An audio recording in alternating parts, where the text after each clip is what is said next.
The black tufted leather wingback chair in Matthew C. Tate's executive suite was hand-stitched in Florence and cost more than the suburban home Samara Simpson grew up in.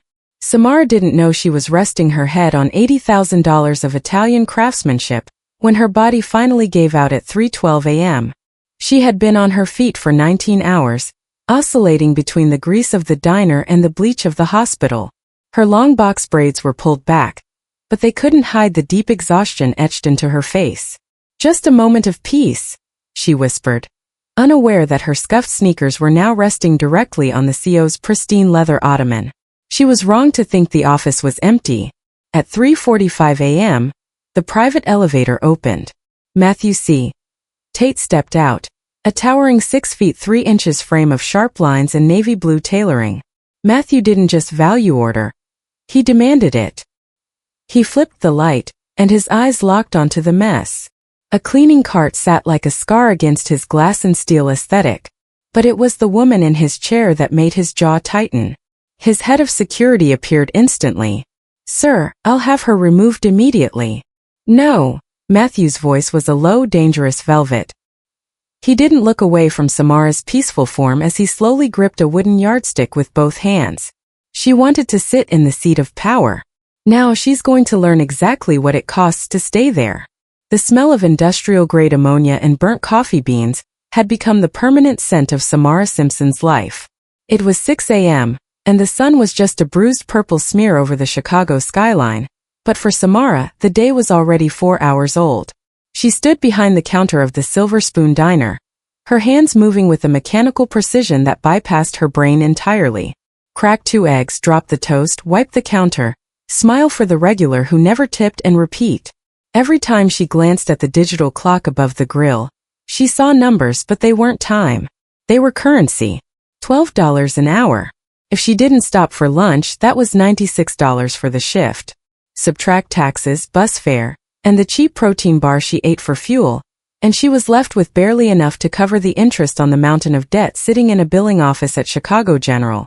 "Order up, Sam," the cook barked, slamming a plate of greasy hash browns onto the pass-through. Samara grabbed the plate, her thumb grazing the hot ceramic. She didn't flinch. Her nerves were too frayed to register minor pain anymore. As she wove through the crowded booths, she caught her reflection in the smeared window. Her long box braids were pulled back into a tight, functional knot, and her warm brown skin looked dull under the flickering fluorescent lights. She looked like a woman who was disappearing into her own exhaustion. By 2 p.m. the diner shift ended, but there was no reprieve.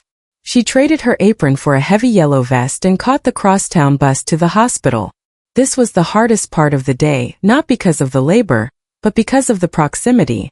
Her mother, Jayla, was only 3 floors above where Samara spent 4 hours scrubbing the floors of the oncology ward.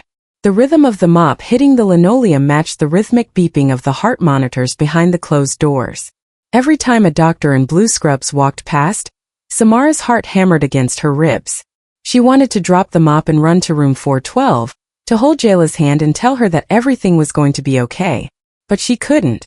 If she was caught visiting during work hours, she'd lose the $15 an hour cleaning premium, and the surgery window for Jayla's primary tumor would slam shut forever.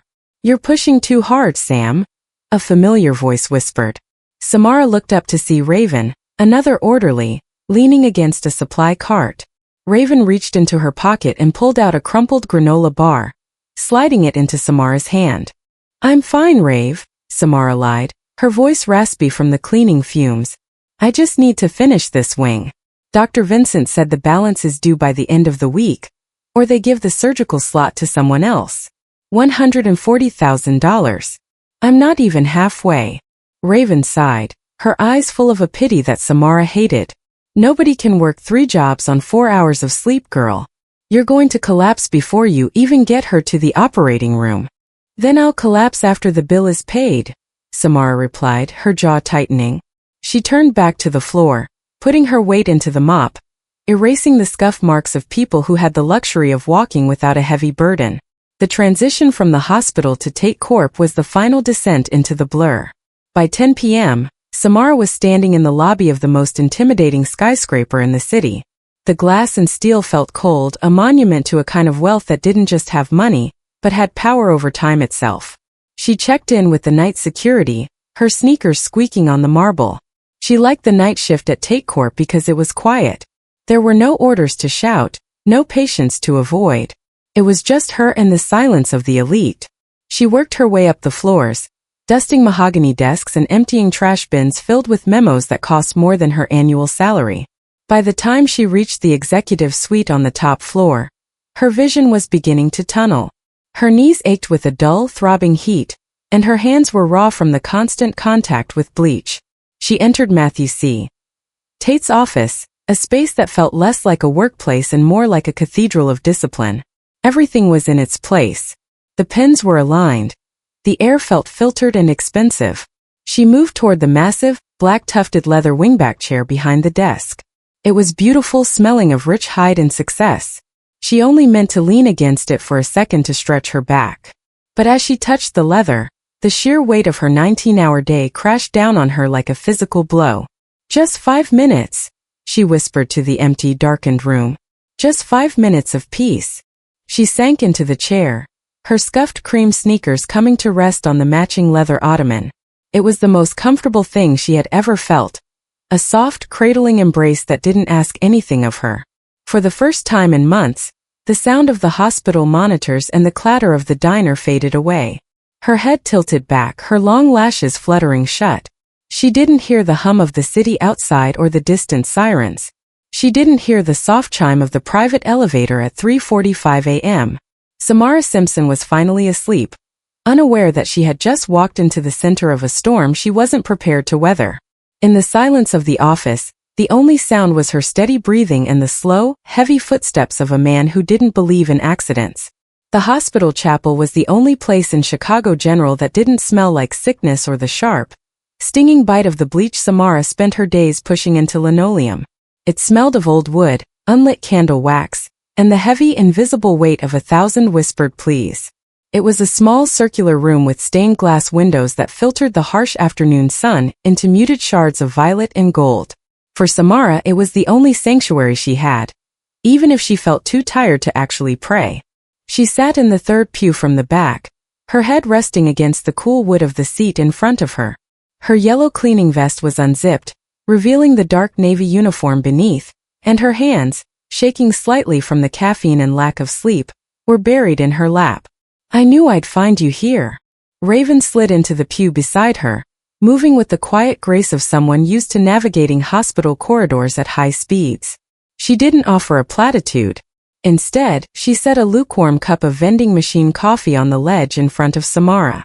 "I checked the chart in 412, Raven said softly, her voice barely rising above the hum of the building's ventilation. "The vitals are holding, Sam. Jayla is a fighter. You know that." Samara didn't look up.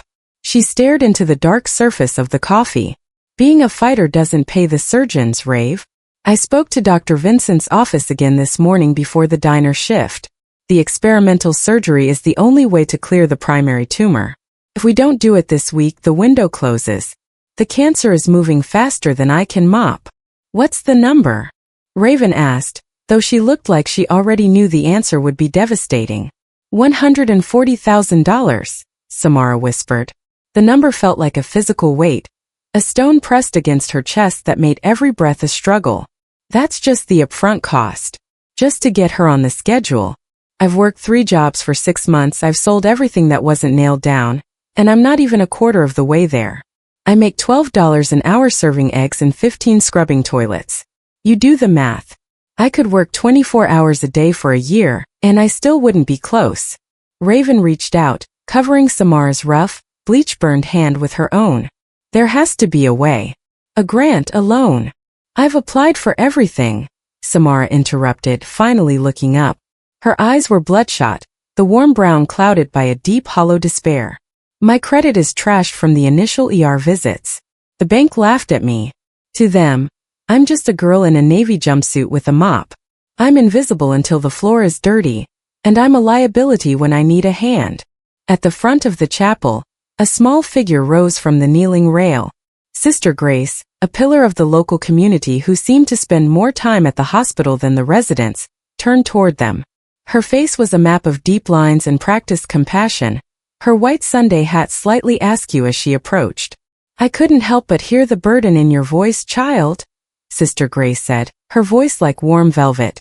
She placed a hand on Samara's shoulder, her touch light but grounding. "The Lord doesn't give us more than we can bear." Samara felt a flash of uncharacteristic bitterness rise in her throat, sharp as bile. "With all due respect, sister, I think the Lord has me confused with someone much stronger. My mother is dying because I can't find a way to turn soap and water into 6 figures. I don't need a lesson in endurance. I need a miracle."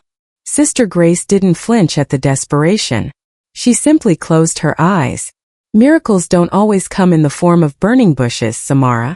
Sometimes they come in the form of an open door, or a person you haven't met yet. I will keep you and Jayla in my prayers tonight. I'll have the whole congregation interceding for that surgical balance." "Thank you, sister," Samara managed to say, her voice cracking. As the elderly woman moved toward the exit, the silence of the chapel rushed back in, thicker than before. Samara took a sip of the coffee. It was bitter and thin, much like her hope. "A miracle," Samara muttered, leaning back and closing her eyes. "That's what it's come to. Praying for a lightning strike because the hard work isn't enough." "You're doing more than anyone could, Sam," Raven said firmly. "Tonight is the night shift at Tate Corp, right? Maybe just take it easy. Don't push so hard. If you get sick, Jayla has nobody." Samara stood up, zipping her yellow vest back over her uniform. She felt the familiar, dull ache in her lower back and the heaviness in her limbs that signaled she was reaching the red line of human endurance. "I can't take it easy, Rave. Every hour I'm not working is an hour I'm failing her. If I have to scrub every inch of that skyscraper until my fingers bleed, I'll do it." She walked out of the chapel, leaving the quiet behind for the chaos of the oncology ward. She didn't know that in just a few hours, her search for a miracle would lead her into the heart of a cold, glass sanctuary high above the city. She didn't know that her open door would be the private elevator of a man who didn't believe in mercy, or that her peace was about to be traded for something far more complicated. All she knew as she boarded the bus toward the looming silhouette of the Tate building was that she was exhausted down to her marrow, and that the $140,000 debt was a ghost that followed her into every room she cleaned. She stepped into the lobby of Tate Corp, her scuffed sneakers silent on the expensive marble, moving toward the night shift that would change the trajectory of her life forever. The click of the light switch was as sharp as a gunshot in the silent office. Samara's eyes snapped open, her heart leaping into her throat before her brain could even process where she was. The transition from the soft, velvet darkness of sleep to the clinical, aggressive brightness of the executive suite was blinding. Squinting, she tried to sit up, but her limbs felt like lead, heavy and uncooperative. Then the smell hit her, not the familiar scent of hospital antiseptic or greasy diner air, but the expensive cold aroma of sandalwood and aged leather. Memory flooded back in a sickening wave. The chair. The $80,000 chair. She froze, her breath hitching in her chest as her gaze traveled upward. Standing less than 3 feet away was a towering silhouette that seemed to absorb the light around it. Matthew C. Tate looked down at her with an expression that wasn't just anger. It was a profound, quiet disgust. He was perfectly composed, his navy blazer unwrinkled despite the hour, his black beard groomed to a razor edge. In his hands he held a long wooden yardstick, his fingers gripping it with a disciplined tension that made the wood creak. "I don't recall authorizing a nap in my private sanctuary," Matthew said, his voice a low, dangerous velvet that made the hair on Samara's arms stand up.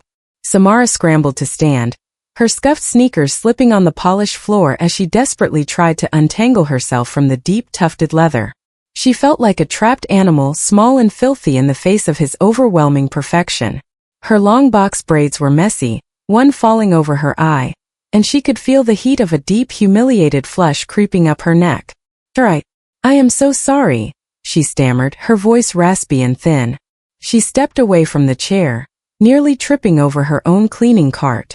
I was cleaning the windows and I sat down for a second.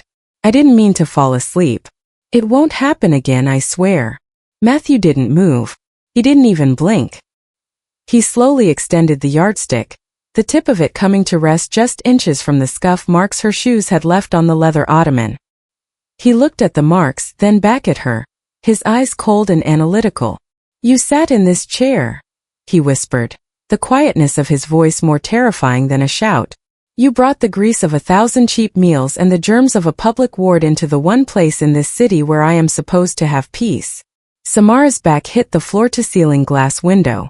Behind her, the Chicago skyline was a glittering, indifferent witness to her downfall. "I've been working 19 hours, Mr. Tate.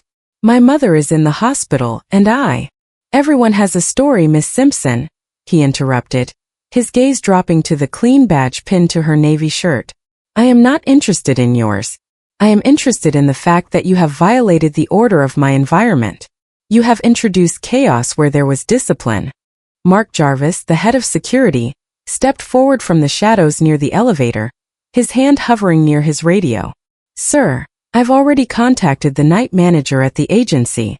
She's being terminated immediately. I'll escort her out now." Matthew raised a gloved hand, silencing the guard without a word. He began to pace a slow, predatory circle around Samara and her cleaning cart. He looked at the blue plastic bucket, the spray bottles of cheap disinfectant, and the worn rags as if they were alien artifacts. He stopped in front of her, his height forcing her to crane her neck back to meet his eyes. "Termination is a mercy," Matthew said, his voice dropping to a hum. "If I fire you, you simply go sleep in some other chair, carrying your exhaustion like a badge of honor.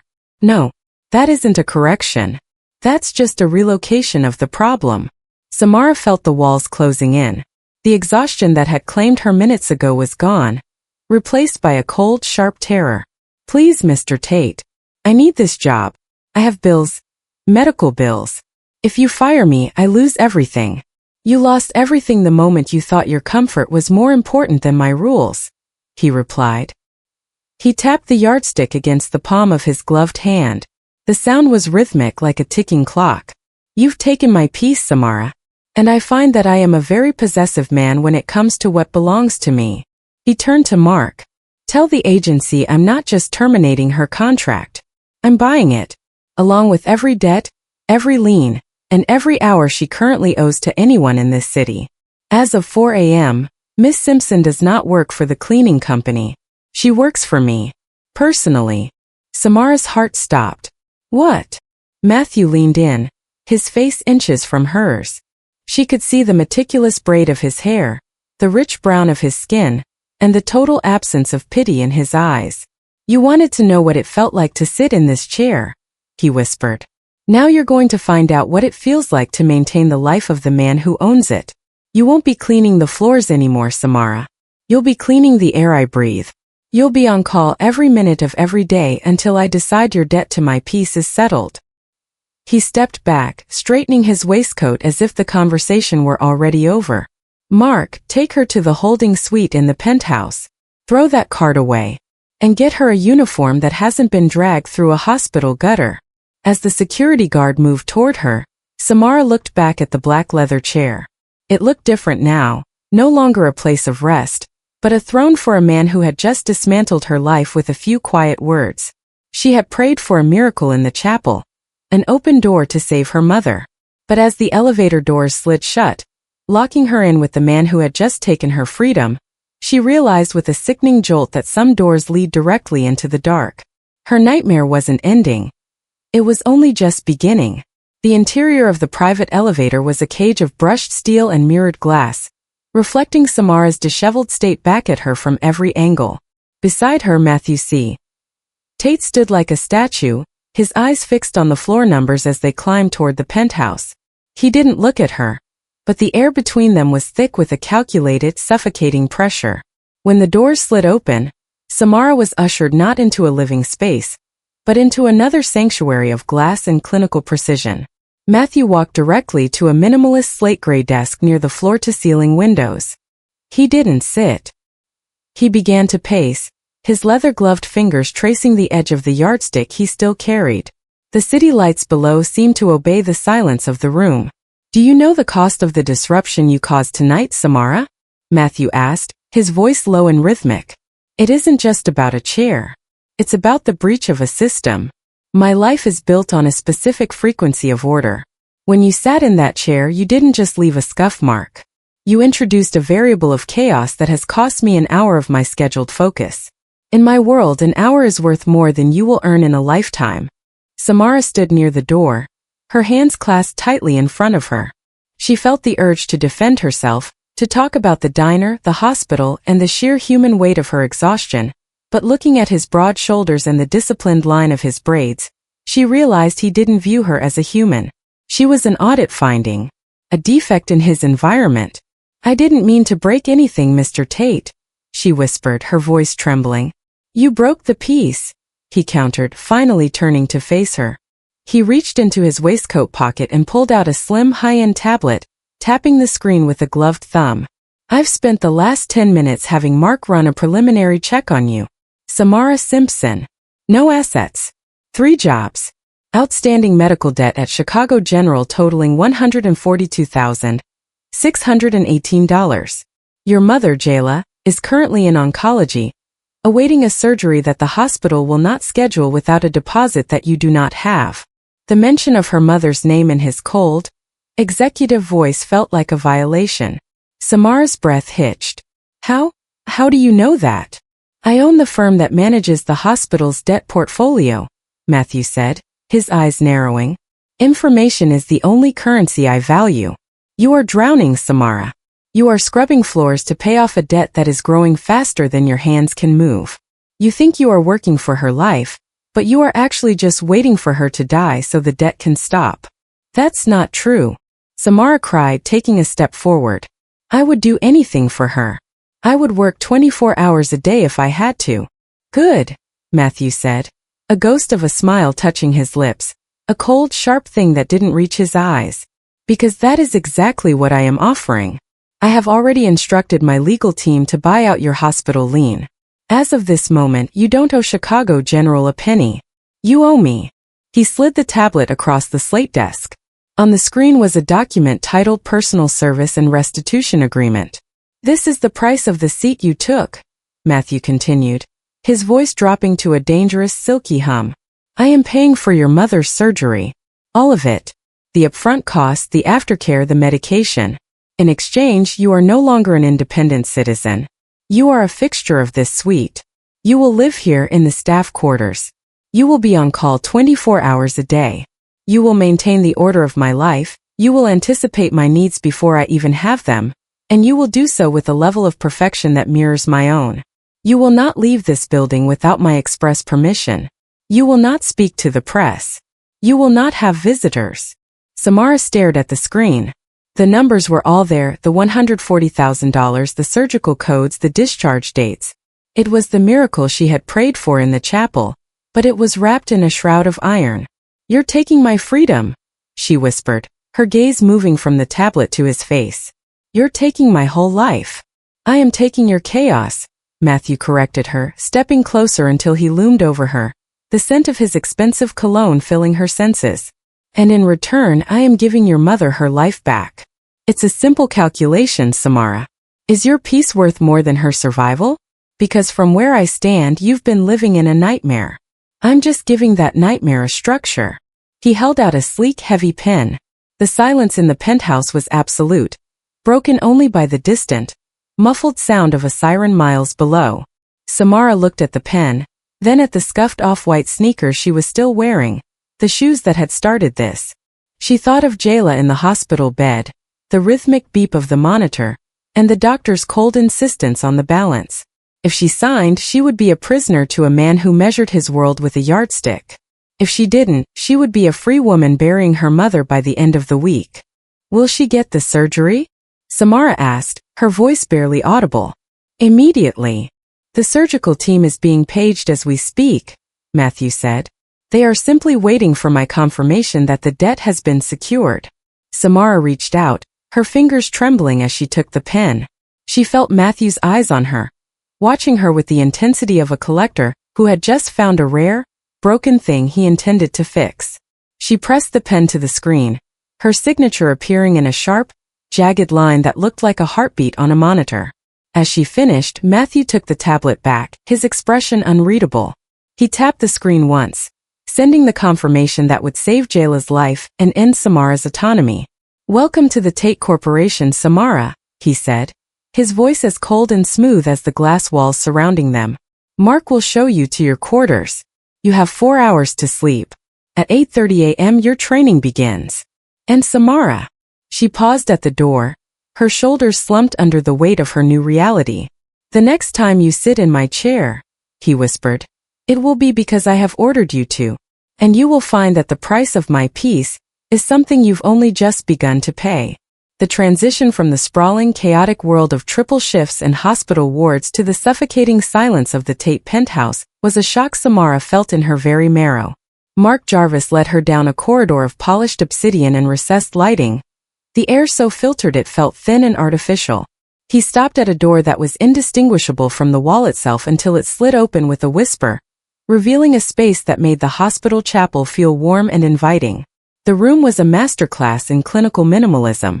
It was small, a perfect cube of eggshell white, containing a narrow bed with tight, ironed gray linens, a single metal desk, and a digital interface embedded in the wall. There were no windows, no personal touches, and no shadows. It was a space designed not for living but for waiting. "Your old clothes and that cart have been incinerated," Mark said, his voice flat as he pointed to a set of garments folded on the bed. "Mr. Tate considers them contaminated. You will wear the assigned attire at all times. The wall interface will alert you when you are needed. You do not initiate contact. You do not wander. You wait." As the door slid shut, Samara sank onto the edge of the bed. The mattress was firm, almost punishingly so. She reached for the clothes, a high-collared, charcoal gray tunic and matching trousers made of a heavy, silent fabric. As she changed, she felt the last remnants of Samara Simpson, the girl from the diner, falling away. In this room, she was a variable being managed by a man who treated human life like a spreadsheet. The first alert came at 4:12 a.m., a sharp melodic chime that vibrated through the walls. The screen on the wall flickered to life, displaying a single line of text. "Library. Immediate." Samara scrambled to her feet, her heart hammering against her ribs. She found Matthew in the library, a room of floor-to-ceiling shelves where every book spine was aligned to the millimeter. He was seated at a low table, several antique maps spread out before him. He didn't look up as she entered, but the tension in the room spiked. "The humidity in this room has risen by 3% since the HVAC cycle shifted," Matthew said, his voice a low, focused hum. He held his wooden yardstick, using the tip to point toward a small, ornate brass humidifier in the corner. "The internal sensor is lagging. You will manually calibrate the water levels every 20 minutes until the cycle stabilizes. Use the distilled canisters in the alcove. Only the distilled." Samara moved quickly, her hands trembling as she lifted the heavy canisters. She felt his eyes on her, not with interest, but with the cold, analytical gaze of a craftsman watching a tool. For the next 3 hours, she became a ghost in his periphery. Every time she thought she could sit, another chime would echo. Refill the espresso machine. Scrape the invisible wax drip from the silver candelabra. Realign the crystal decanters in the lounge. By 7 a.m., the exhaustion she had carried from the diner shift began to mutate into a strange, wired hysteria. Matthew was relentless. He didn't raise his voice and he didn't offer a single word of praise. He simply issued commands that required her absolute minute attention. He was taking her peace by degrees, replacing her internal thoughts with a constant, nagging fear of imperfection. "You're moving slower than you were at 5, Matthew remarked, standing by the large windows as the sun began to bleed over the city. He turned, the yardstick tapping against his thigh. He walked toward her, stopping so close she could see the perfect, tight weave of his cornrows and the rich, matte texture of his skin. "Is the bed not to your liking, Samara?" "I haven't used the bed yet, Mr. Tate," she whispered, her eyes fixed on his burgundy tie. "Precision requires rest, but it also requires discipline," he said, reaching out with the yardstick to lift her chin so she was forced to look into his dark, unforgiving eyes. "You think I am being cruel. But the world was killing you with its mess, Samara. I am giving you the gift of a focused life. In this suite there is no maybe. There is only is and is not. Do you understand?" "I understand that my mother is getting surgery because of this," she said, her voice cracking with a sudden sharp defiance. Matthew's grip on the yardstick tightened for a fleeting second, his expression shifting from coldness to something more complex, a flicker of curiosity at the fire still burning in her eyes despite the exhaustion. He stepped back, the mask of the meticulous powerhouse sliding back into place. Your mother is currently in the surgical prep suite. Dr. Vincent has confirmed the deposit, he said. Her survival is now a matter of biology. Your survival is a matter of obedience. Go to the kitchen. The chef has prepared a meal that meets your caloric requirements for the next 12 hours of service. You have 12 minutes to consume it. Then, you will polish the silver service for the evening's visitors. Every piece must reflect the light without a single smudge. As he walked away, Samara realized the true nature of the contract she had signed. He wasn't just paying her bills. He was colonizing her mind. Every chime of the wall interface was a tether, pulling her deeper into his world of steel and glass. She had traded the loud, messy struggle of poverty for a silent, pristine cage. She walked toward the kitchen, her feet heavy in the new silent shoes he had provided. She had no phone, no news of the outside world, and no peace. She was a satellite orbiting a cold, dark star, and as the next chime echoed through the penthouse, she knew that Matthew C. Tate was only just beginning to see how much of her spirit he could break before she finally became as perfect, and as hollow, as the chair she had dared to sleep in. The silence of the Tate penthouse was not peaceful. It was a heavy, pressurized thing that seemed to amplify every sound Samara made. Each scuff of her regulation shoes on the marble, and every rattle of the silver polishing cloth felt like an alarm. Matthew didn't need to shout to exert his dominance.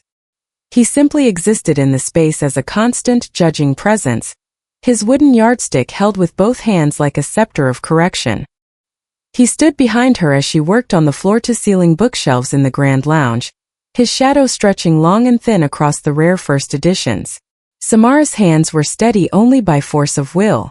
She had been awake for nearly 24 hours, her body existing on a cocktail of adrenaline and the calculated caloric intake Matthew had prescribed. 3 millimeters, Matthew said, his voice a low, vibrating hum behind her ear. Samara froze. She didn't turn around. She watched his reflection in the dark wood of the shelving.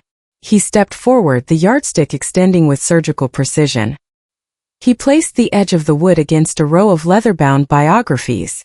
The spine of the Churchill volume is 3 millimeters forward of the Roosevelt, he noted. His tone wasn't angry, it was worse. It was the tone of a man observing a broken machine. You were tasked with alignment, Samara. Alignment is not an approximation. It is an absolute. I'm sorry, Mr. Tate, she whispered, her fingers reaching out to nudge the book back. I'll fix it. Do not apologize. Correction is the only currency I accept, he replied. He moved the yardstick, tapping it rhythmically against his thigh. A soft wooden clack-clack-clack that had become the soundtrack to her anxiety. The world outside is a mess of almost and good enough. That is why people like you stay at the bottom, Samara. You lack the discipline of the line. He followed her throughout the afternoon, a meticulous predator. When she polished the silver tea service, he used the tip of the ruler to point out a microscopic smudge on the underside of a spoon, a place no guest would ever see. When she set the dining table for a meeting he was hosting, he measured the distance between the crystal water glass and the silver knife. 6 inches, Samara. Not 5 3/4, he said, the yardstick clicking against the glass. Each correction was a tiny incision into her confidence. She felt her peace eroding, replaced by a hypervigilance that made her jump at every shadow.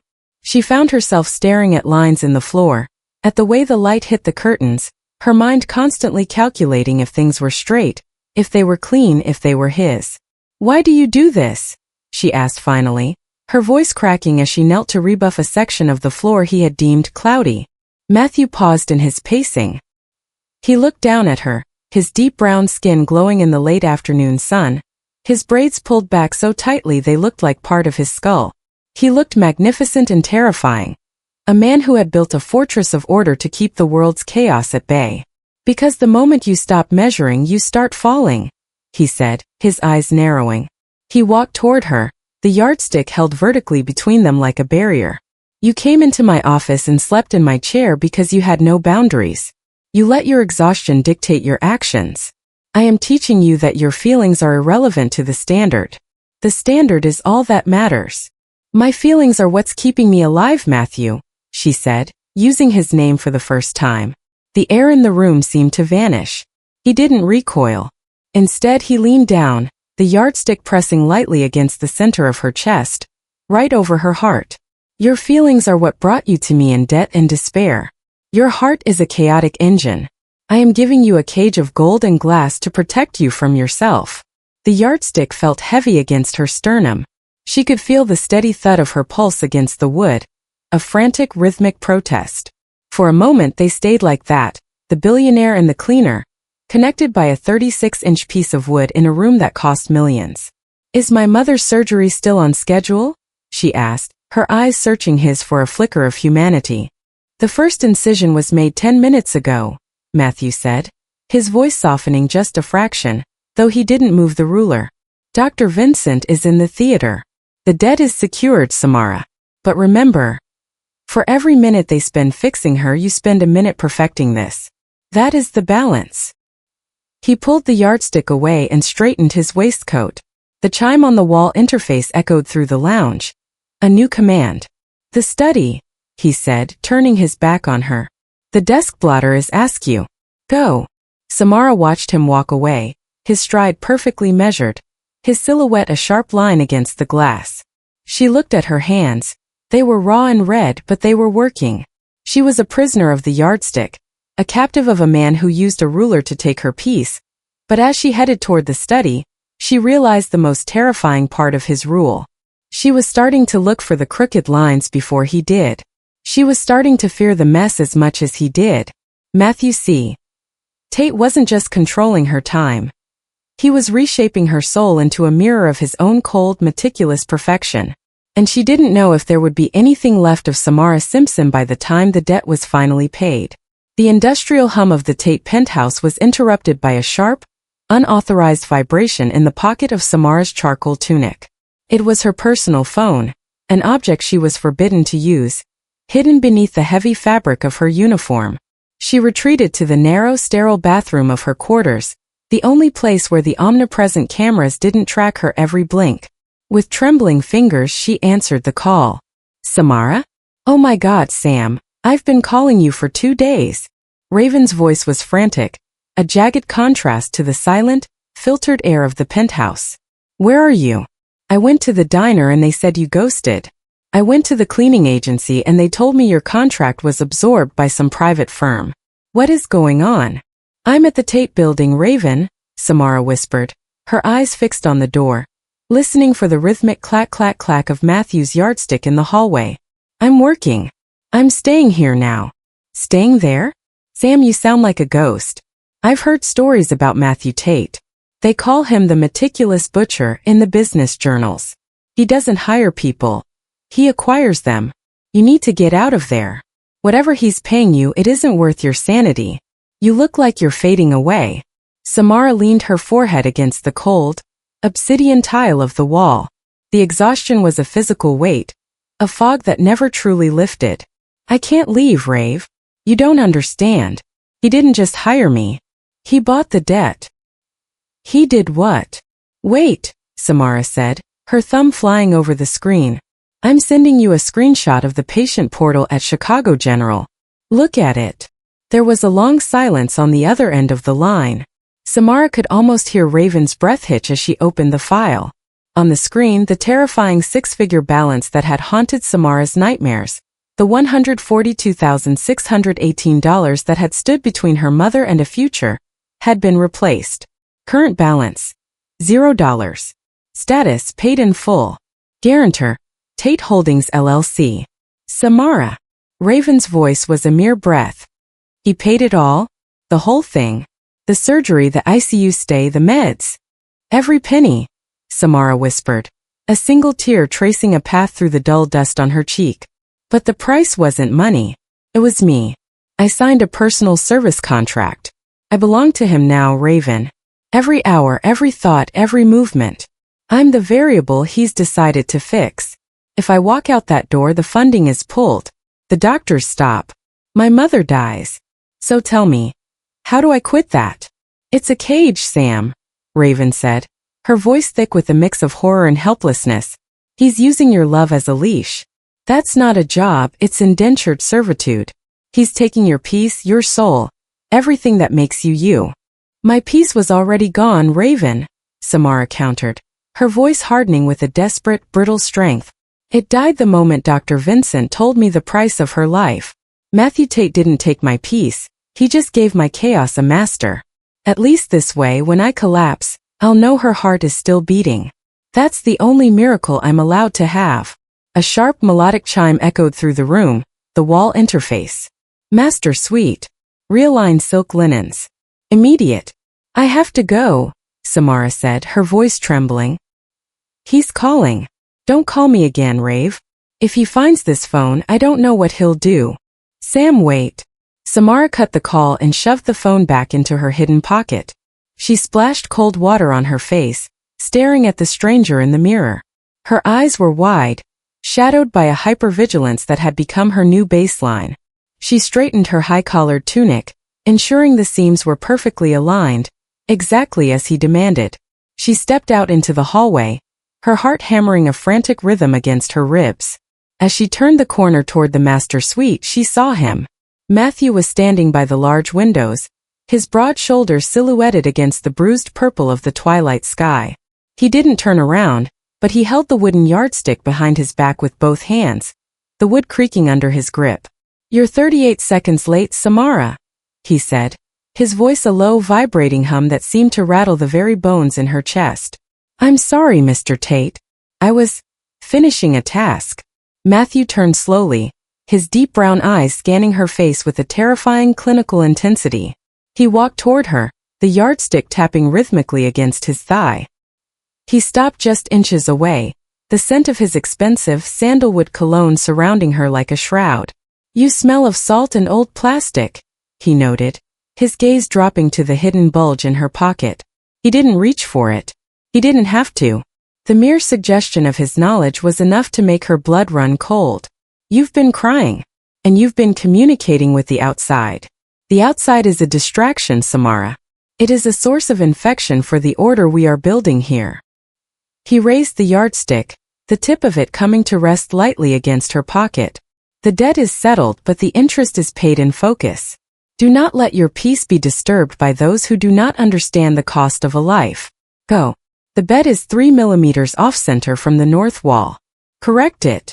As Samara moved past him, she felt the invisible tether tighten. Raven was right, it was a cage. But as she knelt by the massive bed, measuring the distance to the wall with her trembling fingers, she realized the most terrifying truth of all. The cage was the only thing keeping her mother alive. She wasn't just trapped. She was grateful for the bars. And as she adjusted the heavy silk, she began to wonder if there was any of Samara Simpson left to save, or if she was already becoming just another piece of perfectly aligned furniture in Matthew Tate's pristine, lonely world. The air in the executive boardroom was thick with the scent of expensive cologne, recycled oxygen, and the sharp metallic tang of high-stakes tension. Matthew sat at the head of the long obsidian table, his towering frame perfectly still, his hands resting flat on the surface. Beside him, the wooden yardstick lay like a silent threat, perfectly parallel to the edge of the table. Across from him sat 4 investors, their faces etched with the kind of predatory focus that only comes when millions are on the line. Samara moved like a shadow in the periphery. She wore the charcoal tunic, its high collar chafing against her neck, her skin looking sallow under the harsh LED recessed lighting. She had been awake for 36 hours. The 12-minute meal Matthew had provided felt like a lifetime ago, a distant memory eclipsed by the grueling demands of the morning. Her hands, hidden beneath the silver serving tray, were shaking so violently she had to press her elbows against her ribs to stay steady. The logistics for the Dubai merger require a 3% margin of error, Matthew, one of the men said, his voice grating against Samara's frayed nerves. Your current projections are too rigid. Precision is not a suggestion, Matthew replied, his voice a low, dangerous rumble. It is the foundation. If the margin is an absolute, the structure fails. He didn't look at Samara, but she felt his awareness of her as she approached the table with the coffee service. Every step felt like walking through deep water. The floor seemed to tilt, the edges of the room blurring into a hazy, vibrating gray. She reached for the heavy silver pot, her fingers slick with cold sweat. As she leaned forward to pour the coffee into the first crystal cup, the world suddenly lurched. The rhythmic ticking of the wall clock slowed down, each second stretching into an eternity. The faces of the investors became distorted masks. She saw the yardstick on the table, the straight, unyielding line of it, and for a fleeting second it was the only thing that made sense. "The cream, Samara," Matthew said quietly. His voice was calm, but there was an edge to it that signaled she had missed a beat in the ritual. Samara reached for the small silver pitcher, but her fingers felt like lead. The high-pitched ring in her ears amplified until it was a deafening roar. She saw Matthew's eyes shift toward her, his brow furrowing as he noticed the slight tremble in her hand. For the first time she saw something other than cold calculation in his gaze. It was a flash of sharp, sudden alarm. Samara! Her name was the last thing she heard.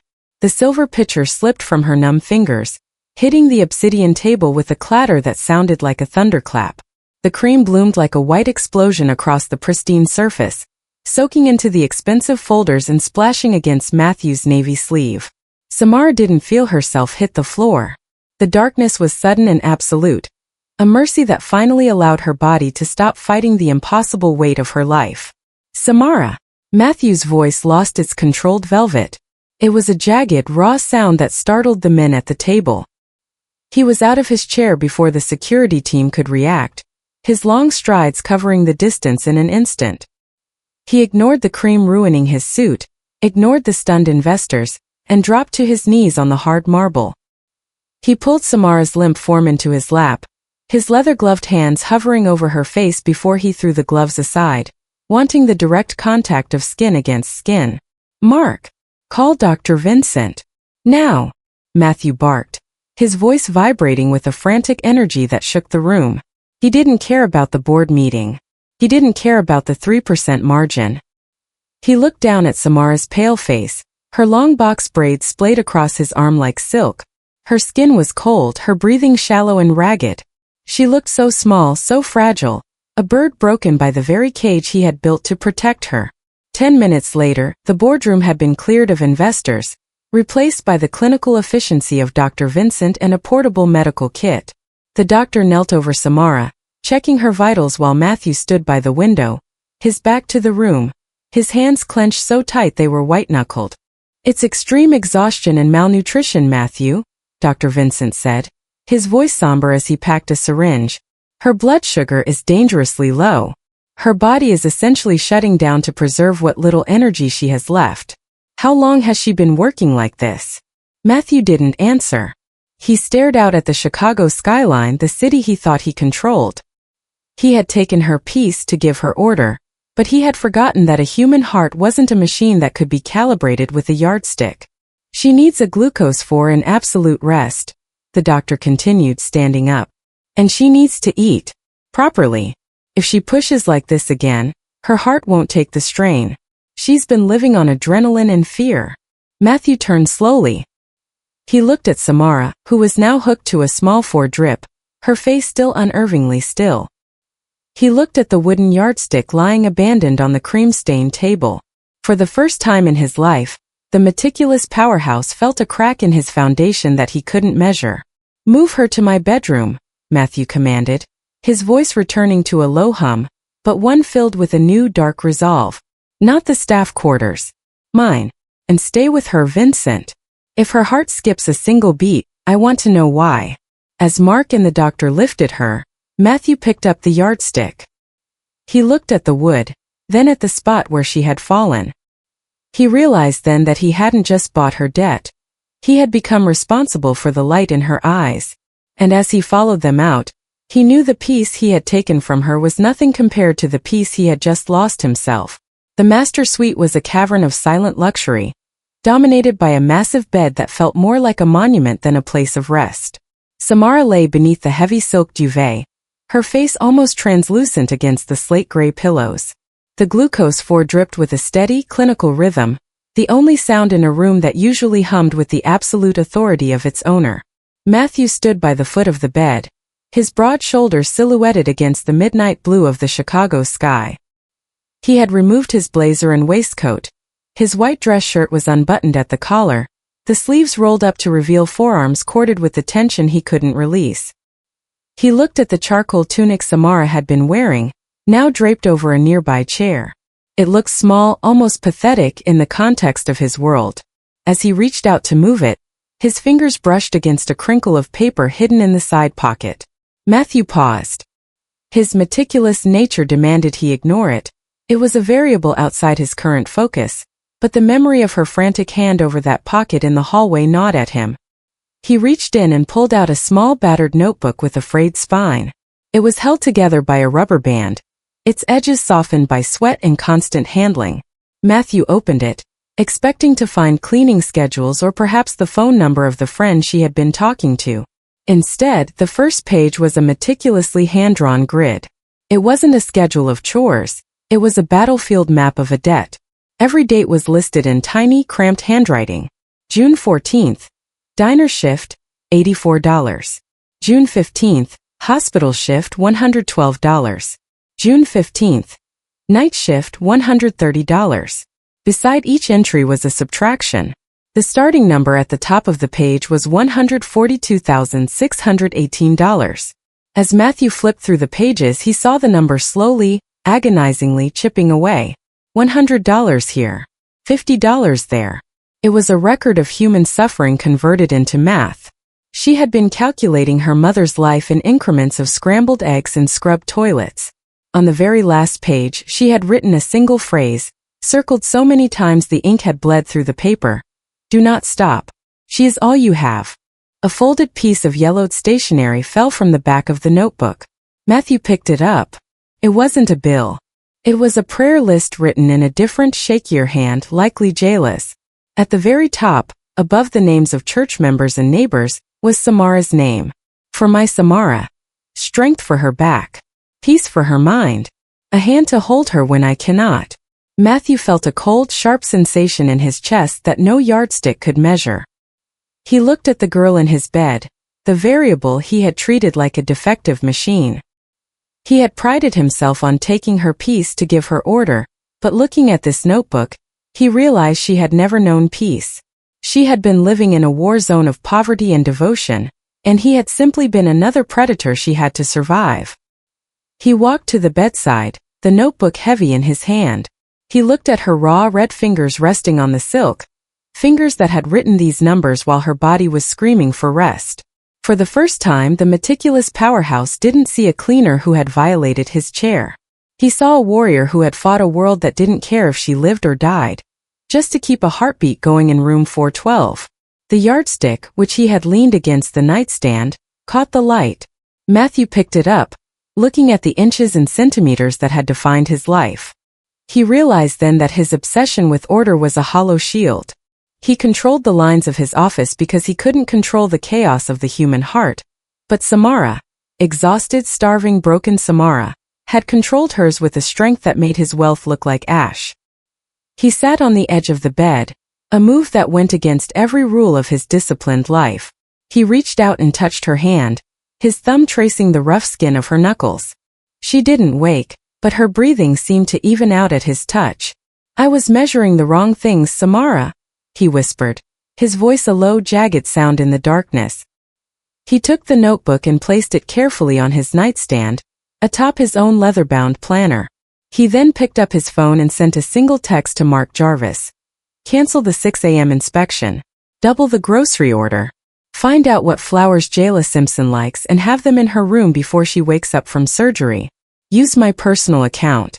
Matthew stayed there for a long time, watching the rise and fall of her chest. The ruthless billionaire was still there, but the ice around his heart had developed a deep, permanent crack. He had set out to break her spirit into a shape he could understand, but instead, her spirit had reminded him what it felt like to be human. As the sun began to peek over the lake, painting the room in soft hues of gold, Matthew C. Tate finally put down the yardstick. He didn't need to measure the room anymore. For the first time in years, he was simply content to be in it. The rain slicked the streets of Chicago, turning the city into a blurred reflection of steel and neon as Matthew's private car glided toward the hospital.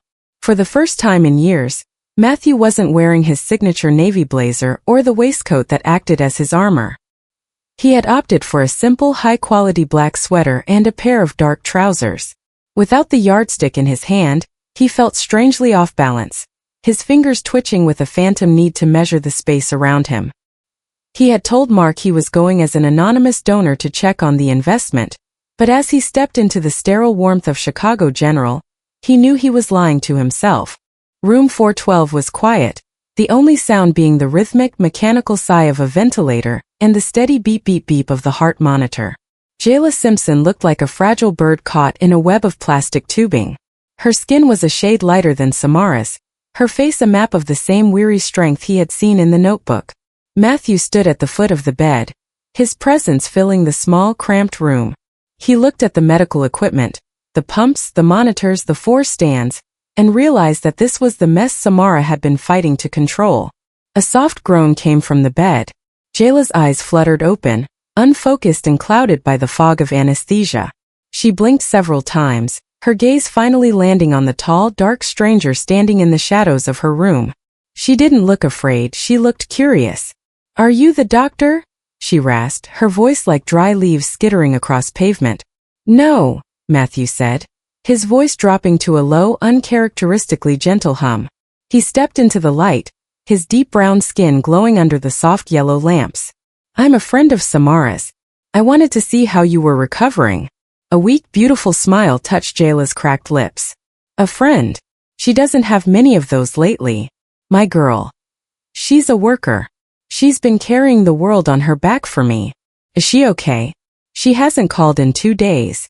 I was worried she'd finally run out of steam." Matthew felt a sharp, cold twist in his gut. The word punishment echoed in his mind, the memory of him using a yardstick to measure the alignment of books while this woman's daughter was starving herself to keep this heart monitor beeping. He thought of the piece he had taken, and for the first time in his life, he felt the true weight of his own cruelty. "She's resting," Matthew said, and it wasn't a total lie. "She's been working very hard, Mrs. Simpson. More than you know." "She's a hero, that one," Jayla whispered, her eyes drifting shut again as the medication pulled at her. "Ever since her daddy left, she's been the one holding the door shut against the wind. She'd scrub the whole world clean if it meant I could breathe easy for one day. I just wish someone would look out for her the way she looks out for everyone else." Matthew didn't move. He watched the rise and fall of her chest, the fragility of the life he had acquired as a debt. He realized then that Samara Simpson wasn't a variable to be fixed or a defect to be corrected. She was the only thing in his world that was truly perfectly aligned. Her devotion was the only absolute he had ever encountered that didn't require a ruler to prove. He reached into his pocket and pulled out the small worn notebook he had taken from the penthouse. He looked at the hand-drawn grids, the subtractions of $12 shifts, and the prayer for a hand to hold her. He placed the notebook on the bedside table, right next to a small vase of fresh lilies he had ordered. "Someone is looking out for her now, Jayla," Matthew whispered into the quiet room. He stayed for another hour, sitting in the hard plastic chair that Samara had likely occupied for hundreds of hours. He didn't check his watch. He didn't adjust his tie. He simply sat in the presence of a woman who had raised a giant, and he felt small. When he finally left, he didn't call for his car immediately. He walked out of the hospital and into the rain, letting the water ruin the expensive wool of his sweater. He didn't care about the contamination. He didn't care about the disorder. As he looked up at the towering silhouette of the Tate building in the distance, he didn't see a monument to his power. He saw a cage, and he knew that when he returned, he wasn't going to be the master of it anymore. He was going to be the one who finally let the light in. Matthew climbed into the back of his car, his face a mask of new quiet resolve. "Mark," he said as the door closed, "the surgery was a success. Clear Samara's schedule for the next 48 hours. And buy out the diner where she worked.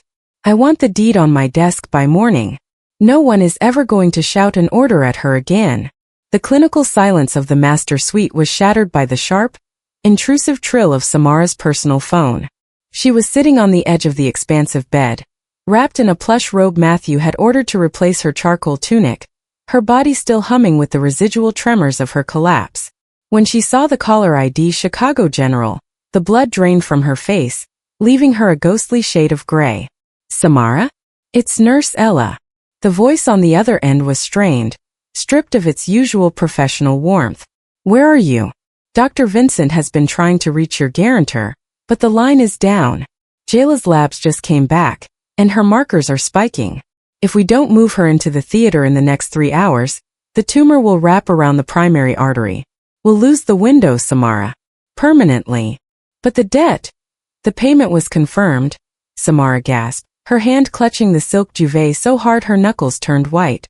Mr. Tate said it was handled.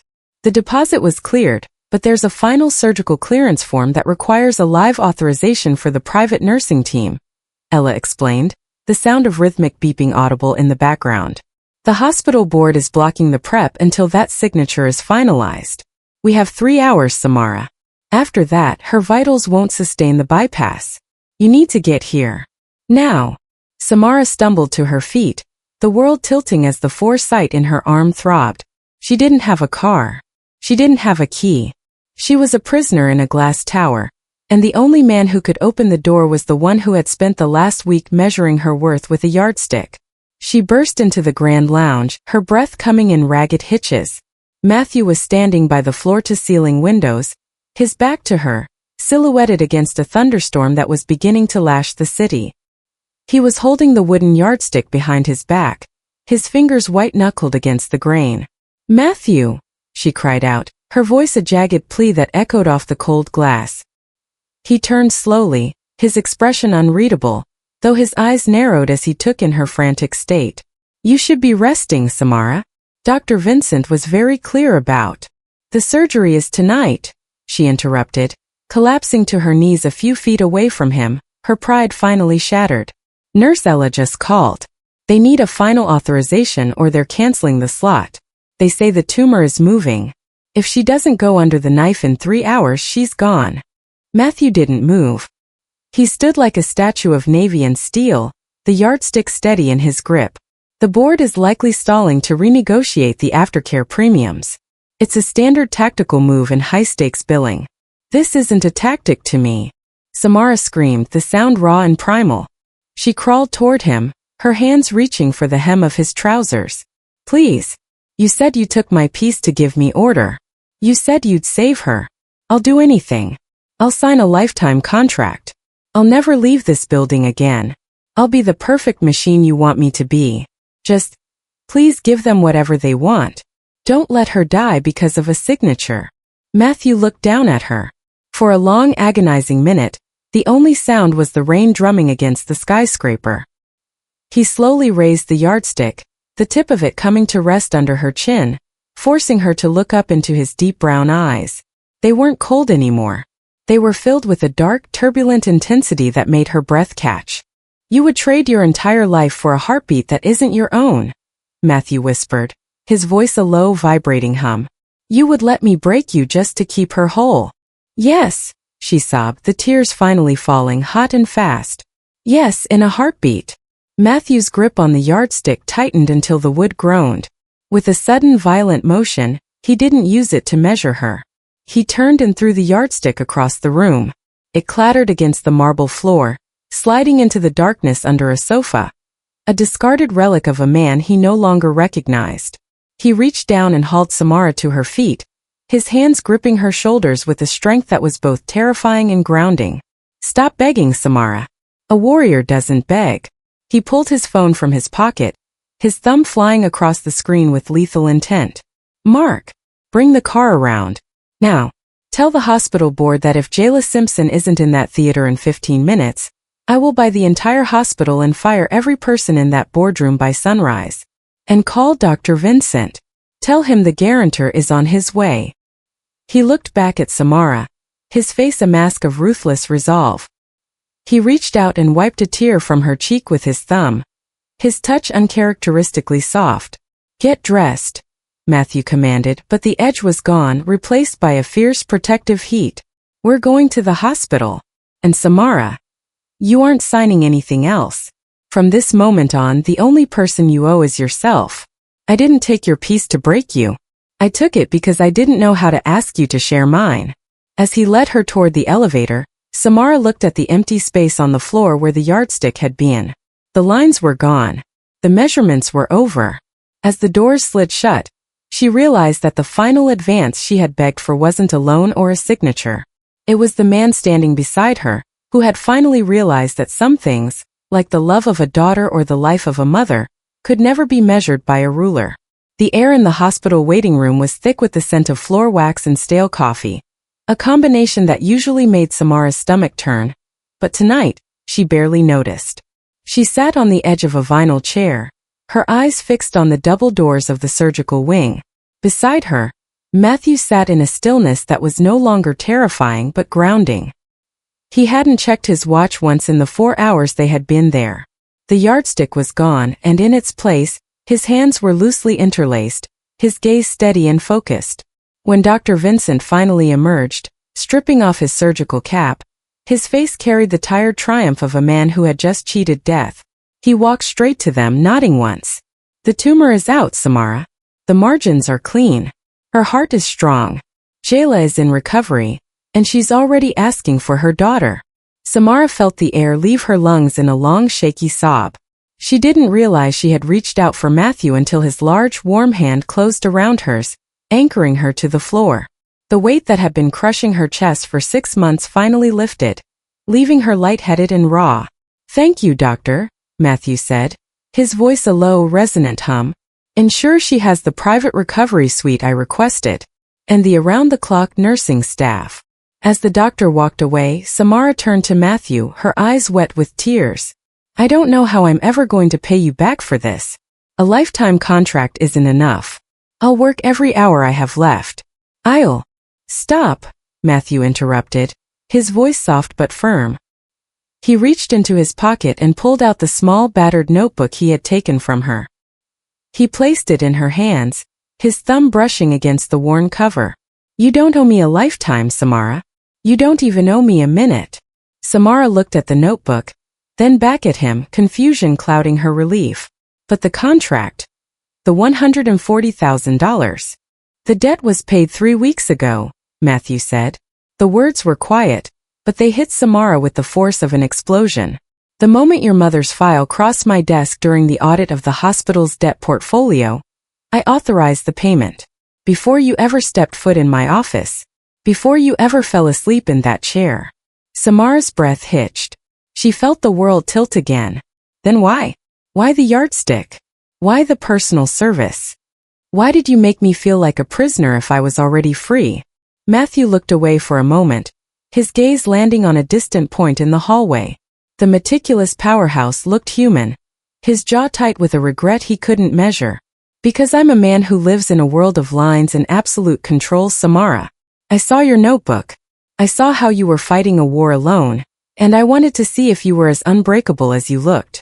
I told myself I was testing you, measuring your discipline to see if you were worthy of the mercy I'd already given." He turned back to her, his deep brown eyes dark with a turbulent intensity. "But I was wrong. I wasn't testing you.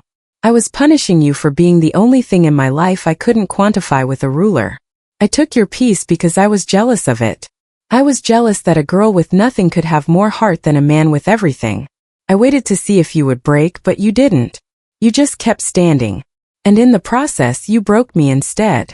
Samara stared at him, the reality of his words sinking in. She had been scrubbing his floors and measuring his books in a state of constant terror, not realizing the miracle she'd prayed for had already happened. The cruelty she had endured wasn't the price of her mother's life. It was the price of a lonely man's education. "And Mark?" Samara asked, her voice trembling. He treated me like I was a contaminant. He told me I was nothing." "Mark Jarvis and the night security team were terminated an hour ago," Matthew said, his voice returning to a cold, ruthless edge. "I hire people to protect my environment, not to mistreat the people I've chosen to bring into it. They lack the discernment to see who you were. They won't be working in this city again." He stood up, offering his hand to her. It wasn't a command this time. It was an invitation. The car is waiting to take you to see your mother, Matthew said. And after that, you can go wherever you want. The contract is void. The debt is settled. You have your peace back, Samara. I only hope you can find it in you to forgive the man who tried to measure it. Samara looked at his hand, then at the hospital doors where her mother was finally safe. She thought about the yardstick, the charcoal tunic, and the long nights of exhaustion. She thought about the man who had bought a diner just so she'd never have to serve an order again. She realized then that while Matthew had tried to turn her into a machine, she had accidentally turned him into a man. She didn't take his hand immediately. Instead, she stood up on her own, tucking her mother's prayer notebook into her pocket. I'm going to see my mom, she said, her voice steady and clear. And then, maybe I'll come back to the penthouse. Not because I'm a fixture, Matthew, but because I think you still have a lot of learning to do about things that can't be measured with a yardstick.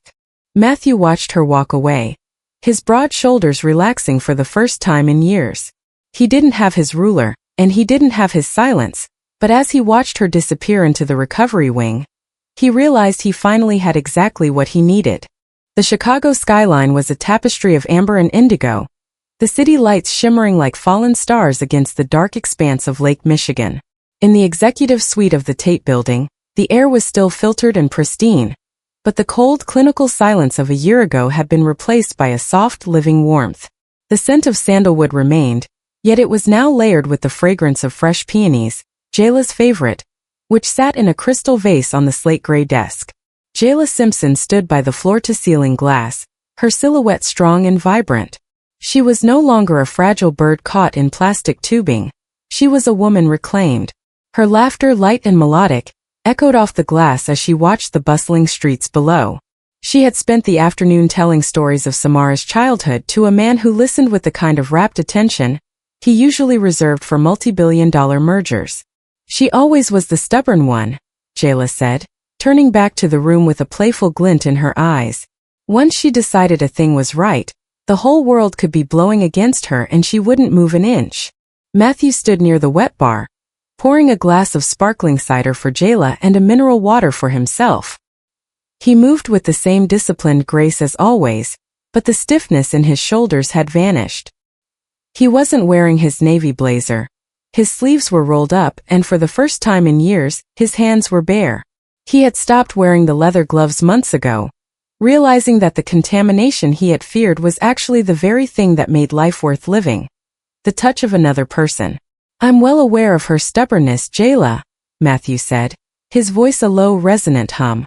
He looked toward the massive, black-tufted leather wingback chair behind the desk. It's the only thing that managed to survive my yardstick. Samara sat in the chair. She wasn't slumped in exhaustion, and her sneakers weren't scuffed. She wore a tailored dress of deep emerald silk that complemented the warm radiance of her skin. Her box braids were styled in a sophisticated crown, and her eyes, once clouded by a hypervigilance that never slept, were clear and bright with a hard-won peace. She wasn't a variable being managed. She was the heart of the room. Matthew walked over and set the glass on the desk. He didn't check the alignment of the coaster. He didn't measure the distance to the edge of the blotter. He simply placed his hand on Samara's shoulder, his fingers resting gently against the silk of her dress. The contact was natural, a shared language of support and mutual respect that had been built through months of messy, complicated growth. You look like you belong there, Matthew whispered, his thumb tracing a slow, rhythmic path against her shoulder. Samara looked up at him, a small, knowing smile touching her lips. I think I've finally figured out the price of this seat, Matthew. And it has nothing to do with the leather. And what is that? It's knowing that order doesn't mean perfection, she said, reaching up to cover his hand with her own. Her skin was soft now, the raw red patches of the cleaning days a distant memory, though she never forgot the weight of the mop. It means having a place where you're allowed to be tired. A place where the lines don't have to be straight for the world to keep turning. Matthew looked at the spot on the floor where he had once thrown his yardstick. He had never picked it up. He had realized that you couldn't measure the depth of a person's soul, or the strength of a daughter's love with 36 inches of wood. He had spent his life trying to take peace from the world to protect himself, only to realize that peace was something you had to give away to keep. I still have the notebook, Matthew said, glancing at the nightstand in the adjoining suite where Samara's old prayer list sat beside his own journals. I look at it whenever I start to think the numbers are more important than the people. Jayla walked over, joining them at the desk. She looked at her daughter, then at the man who had become an unexpected pillar in their lives. You two have built quite a sanctuary here. It's quiet, but it's not lonely. It's a work in progress, Samara said, leaning back into the chair. Matthew's chair, her chair, their chair. As the sun finally dipped below the horizon, leaving the office in a soft, golden twilight, the three of them stood together. There were no chimes from the wall interface, no frantic phone calls from debt collectors, and no looming deadlines. There was only the steady, quiet hum of a life that had been broken and put back together into something far more beautiful than the original design. Matthew squeezed Samara's shoulder, a silent promise of a future that didn't need to be measured. They had moved beyond the debt, beyond the peacetaking, and into a space where the only absolute was the love that had set them both free. In the heart of the glass tower, Samara Simpson had finally found her miracle. Not in a pile of money or a clean floor, but in the realization that she was no longer an outsider looking in. She was home,